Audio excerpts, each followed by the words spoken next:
প্রথম কিন্তু এখানে দর্শক হিসেবেই আমরা দেখেছি, কিন্তু পরে দেখেছেন আপনি এটা আসলেই ভারতীয়, তার সাথে পুরো ভারতের এজেন্ডা পূরণের জন্য ইন্ডিয়ার হিন্দুত্ববাদীদের সাথে তার যে একটা সম্পর্ক, এবং যেভাবে রাষ্ট্র তার পাশে দাঁড়িয়ে গেল, একটা সাধারণ হিন্দু হইলে এভাবে রাষ্ট্র তার পাশে দাঁড়িয়ে যাওয়ার কথা না। মেয়েটা এর আগেও দুইবার এই ছেলের এটা শতভাগ মিথ্যা। আমি বলি শোনেন, এই মেয়েটা আপনার প্রথমে যখন ধর্ষিতা হয়, মেয়েটা যখন কি বাড়িতে ফিরে আসে, এরপরে 2 মাস চলে গেছে, 2 মাস চলে গেছে, 2 মাস চলে গেছে, মেয়েরা ভয়ে কুড়িগ্রাম চলে গেছে। মানে তাদেরকে মেয়ের মাকেও ধর্ষণের হুমকি দেওয়া হয়েছে, মেয়ের মাকেও ধর্ষণের হুমকি দেওয়া হয়েছে, মেয়ের বাবাকে হত্যার হুমকি দেওয়া হয়েছে। তো এই সকল, এবং মেয়েটা যখন 3 দিন পর ফিরে আসে, আপনার মেয়ের মা বাবার কথা হইলো যে তাদের সাথে ভালো মতো কথা বলতেছিল না, অ্যাবনর্মাল টাইপের ছিল, এবং সে খুব চিৎকার চেঁচামেচি করতো। আর টিনের ঘর, যেহেতু টিনের ঘর, আর লোকনাথরা তো ওখান থেকে আগে থেকেই সরে গেছে, তখন বাড়িওয়ালা প্রেশার দিয়েছে তাদেরকে, তোমার মেয়ে সুস্থ না হওয়া পর্যন্ত তোমরা আইসো না, কারণ এইভাবে যদি মেয়েটা হারায় গেছে 3 দিন আগে। আমরা যতটুকু জানি ওই মেয়েটা এর আগেও দুইবার এই ছেলের সাথে, এটা শতভাগ মিথ্যা। আমি বলি শোনেন, এবং তারা প্রতিবেশী, খুবই ভালো সম্পর্ক ছিল, একে অপরের ঘরের মধ্যে আসা যাওয়া করতো। এটা ঠিক, এটা ঠিক, একে অপরের ঘরে তারা চেনা জানা ছিল ভালো, এভাবে একটা যাতায়াত ছিল তাদের পারস্পরিক পরিচয় ছিল। এবং এটা কিভাবে, মেয়ের পরিবার ওখানে 1 বছরের বেশি সময় ভাড়া থাকে, আর ছেলের পরিবার ওখানে 2.5 থেকে 3 মাস ভাড়া থাকে। ছেলের পরিবার বলতে ছেলের মামার পরিবার, ঠিক আছে? এখানে একটু শোনেন তো, এই যে 2 পরিবার যে থাকে, তো জয় তার সাথে এর মধ্যেই সম্পর্ক গড়ে তোলে। আমি কিন্তু একবারও কোথাও বলি নাই যে প্রেমের সম্পর্ক মোটেই ছিল না। আমি বারবার বলেছি 13 বছরের মেয়ে একদমই যে কিছু বোঝে না তা না। হইতে পারে প্রেমের সম্পর্ক, বা হইতে পারে আন্তরিকতা, হইতে পারে ভাই বোনের একটা সম্পর্ক, হইতে পারে প্রতিবেশী সুলভ একটা সম্পর্ক, বহু কিছু হইতে পারে, এটা অন্তরের ব্যাপার। কিন্তু আমি যখন মেয়েটাকে জিজ্ঞাসা করেছি প্রথম থানায় গিয়ে, পুলিশের অনুমতি নিয়ে, পুলিশকে বললাম যে ভাই আমি একটু মেয়ের সাথে কথা বলছি, যেহেতু আমি আইনি সহায়তা দিতে এসেছি, ঘটনার বাস্তবতা কতটুকু আমি তাদের সাথে সরাসরি কথা বলতে চাই। তখন উনি বললেন আমার কয়েকজন অফিসার, মানে তার মহিলা পুলিশ এবং ওই পুরুষ পুলিশ দিল যে তাদের উপস্থিতিতে আমাকে কথা বলতে হবে। আমি বলছি সোফাইন, সমস্যা নেই। আমি যখন ওই যেটা নারী শিশু, যেখানে ওই যে একটা আলাদা রুম আছে ওখানে যেটা রাখা হয়, ওখানে গেলাম। তো মেয়েটাকে ডাকতেছে, প্রথম ওঠে না। তো মহিলা পুলিশ এবং তার মা, যখন মেয়েটা জাগলো, উঠতে পারতেছে না কষ্টে, মহিলা পুলিশ এবং তার মা 2 জন ধরে চেয়ারে বসাই দিয়েছে, মানে 2 মাস পরে এই অবস্থা। 2 মাস পরে? হ্যাঁ হ্যাঁ। এখন এই যে সে ভারতে যাতায়াত করে, তারপরে আপনার তার জয় শ্রীরামের যে বিষয়গুলো আছে, তারপরে আবার এই যে মুজিবের যেই বন্দনা সে করছে, এবং আওয়ামী লীগ আবার ফিরে সেটা চায়। এরপরে আপনার তার যে আপনার জয় শ্রীরাম স্লোগান দিয়ে মেয়েদেরকে ধর্ষণ করতে চাওয়া, এরপরে আপনার মেয়েদেরকে রসমালাই বলা, এবং এগুলো প্রচার করা, এবং ইন্ডিয়ার হিন্দুত্ববাদীদের সাথে তার যে একটা সম্পর্ক, এগুলো সবকিছু মিলিয়ে এবং যেভাবে রাষ্ট্র তার পাশে দাঁড়িয়ে গেল, একটা সাধারণ হিন্দু হইলে এভাবে রাষ্ট্র তার পাশে দাঁড়িয়ে যাওয়ার কথা না, যেভাবে রাষ্ট্র তার পাশে দাঁড়িয়ে গেল, তো এই সব কিছু মিলে প্রথম কিন্তু এখানে দর্শক হিসেবেই আমরা দেখেছি। কিন্তু পরে দেখেছেন আপনি এটা আসলেই ভারতীয়, তার সাথে পুরো ভারতের এজেন্ডা পূরণের জন্য তার সাথে এই ধরনের একটা ঘটনা। জি, আপনি কিভাবে দেখেন? এই দর্শিতা মেয়েটিকে দেখতে যাব, সে যেহেতু গাজীপুর তাজউদ্দিন আহমেদ মেডিকেল কলেজের ওয়ান স্টপ ক্রাইসিস সেন্টারে ভর্তি, সেখানে আপনিও আমাদের সাথে যুক্ত হন। তো হসপিটাল থেকে আমার বাসার দূরত্ব 15 মিনিটের। তা আমি বললাম ঠিক আছে, কাছে এসে ফোন দিলেন। উনি ফোন দিলেন, গেলাম, যেয়ে দেখলাম কালিয়াকৈর উপজেলা হেফাজতের যে সভাপতি মুফতি ইমদাদুল্লাহ ভাই, মাওলানা মুফতি আব্দুল আজিজ ভাই, এবং গাজীপুর জেলা হেফাজতের সেক্রেটারি মাওলানা ফজলুর রহমান ভাই, প্রচার সম্পাদক মুখলেসুর রহমান, এবং আমাদের জেলার সভাপতি মুফতি মাসুদুল করিম সাহেব আছেন।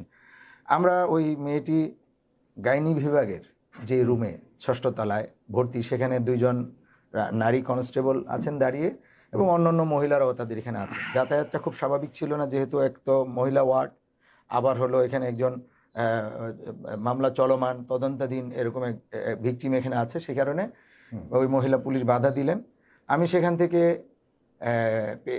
এএসপির মাধ্যমে এসপি সাহেবের সাথে যোগাযোগ করার চেষ্টা করলাম। 2 বার ফোন দিয়েছি, ফোন ধরেননি। তারপর জেলা পুলিশের যিনি ডিএসবি প্রধান আবুল বাশার সাহেব, তাকে ফোন করলাম।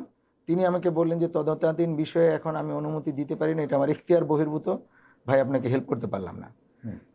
ভাবলাম যে এই অবস্থায় আমরা 2 জন নারী কনস্টেবলের সাথে আর কি কথা বলবো। মেয়ের বাবার থেকে ঘটনা শুনলাম, ঘটনার পরম্পরা শুনলাম, এবং বললাম এখন আপনি কী ধরনের প্রবলেম ফেস করছেন। তিনি বললেন যে আমাদের যে ফরেন্সিক আলামত নেওয়া হয়েছে, এটার রিপোর্ট এসে যাবার কথা, আজকে পর্যন্ত এটা আসে নাই। আমরা যখন রিপোর্ট চেয়েছি, বলল এটা পুলিশকে দিবে, আমাদের দিবে না, অতএব আমাদের রিপোর্টটা জানা দরকার, এটা আমাদের এখনকার বর্তমান সমস্যা।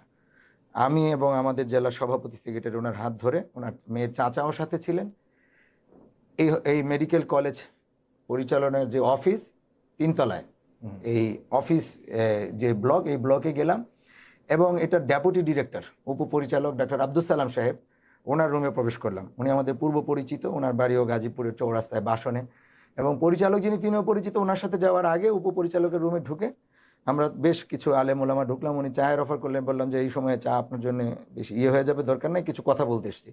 আমরা বললাম 13 বছরের একটি মেয়ে ধর্ষিত হয়েছে এবং হিন্দু ছেলে কর্তৃক ধর্ষিত হয়েছে, একটা আলোচিত ইস্যু সারা দেশে, এটা নিয়ে একটা ধর্মীয় একটা আবেগের জায়গা এবং উন্মাদনার জায়গাও বিরাজমান। সেক্ষেত্রে এই যে রিপোর্টটি, এই রিপোর্টটি আপনারা দিতে চাচ্ছেন না কেন? উনি বললেন যে অফিসিয়ালি এটা পুলিশ যেহেতু আমাদের কাছে নিয়ে এসেছে এবং এটা আমাদের পুলিশকে হ্যান্ড ওভার করার কথা।